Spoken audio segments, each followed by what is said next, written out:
এই দেখো গাইস, এখন বাজছে 11টা 4। কালকেও রাত পর্যন্ত আমরা পড়াশুনো করেছি। আমরা বলতে ওরই পড়াশুনো, সঙ্গে আমিও ছিলাম। আর এখানে অনেক কিছু তৈরি করেছে। এখানে টিএলএম ও কালকে আমাদের ফার্স্ট ইয়ারের যে মাইক্রো টিচিংটা আছে ওটা হবে, তার জন্য এখনো পর্যন্ত রেডি করতে পারিনি। তাহলে থালা নিয়ে কি করছিস? থালা নিয়ে এটা হচ্ছে বিরিয়ানি খাবো, বিরিয়ানি বিরিয়ানি বিরিয়ানি খাবো বলে গাইজ আমরা থালা নিয়ে রেডি করে দিয়েছি।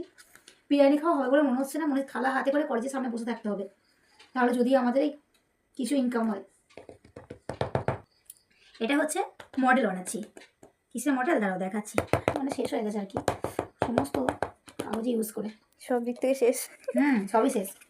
জানি না শিখবে নাকি, এটা একটা ভালো কৌশল অবলম্বন করেছি ঘড়ি করার। এই যে ঘড়ি লিখেছি, এটা সেটাও কাঁটা কই ঘড়ির করবো, ওটা আবার একটা বানাতে হবে পিচবোর্ড দিয়ে।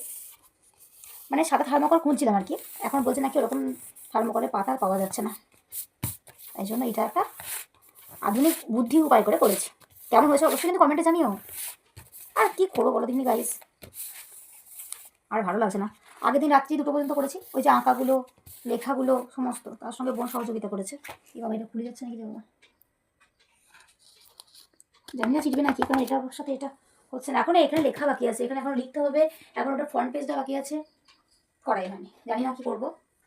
আবার কালকে আবার কলেজ যাব, ওখানে আবার উপস্থাপন করতে হবে পড়ানোটা, সেটাও কিন্তু এখন একবারও দেখা হয়নি। আসলে কি জানো তো, আগে যখন স্কুলে পড়তাম তখন আগে সব প্ল্যান করে করা থাকতো যে হ্যাঁ প্রিপারেশন, কিন্তু এই কলেজে ওঠার পর থেকে যতদিন না পরীক্ষার ডেট দিচ্ছে না ততদিন কিন্তু মনের মধ্যে সেই সিরিয়াসটা আসছে না। এটা একটা বড় মানে খারাপ বাজে জিনিস তৈরি হয়ে গেছে আমাদের মধ্যে। তোমরা কি পরীক্ষার আগের দিন রাতে এরকম করো না? আগে থেকে তৈরি করে দেখো, অবশ্যই কিন্তু কমেন্টে জানিও। চলো এগুলো আমরা তৈরি করে নিই, ঠিক আছে, তারপর ফাইনাল দেখাবো। আমাদের সব লেখালেখি করতে প্রায় 12:30টার মতো বাজছে, এখনও অনেক কিছুই কমপ্লিট হয়নি। এদিকে বোন তখন থেকে শুধু লিখেই চলেছে। কিছু লেখা আমি করে রেখেছিলাম আগে থেকেই, কিন্তু বেশিরভাগটাই বোন লিখে দিয়েছে।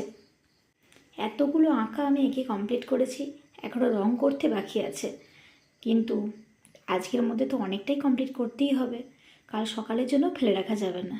এদিকে এতগুলো রং এখন আমি করব, তার জন্য সমস্ত ইনস্ট্রুমেন্ট নিয়ে বসে পড়েছি। হয়ে গেল অনেকটা লেখালেখি, খাতাটা অনেকটাই কমপ্লিট হয়ে গেছে। কালকে শুধু একবার চোখ বুলিয়ে নেব, আর যেটা পড়াবো এখনও দেখা হয়নি, ওটা নয় কালকের জন্য রেখে দিলাম। এখন ঘড়িতে বাজছে প্রায় 1:45। আজকে আর ভালো লাগছে না, শরীর অত্যন্ত খারাপ করছে। যাই হোক, আজকের মতো আসি, গুড নাইট। কালকে টিচিং এক্সপেরিমেন্ট তোমাদের সঙ্গে শেয়ার করব।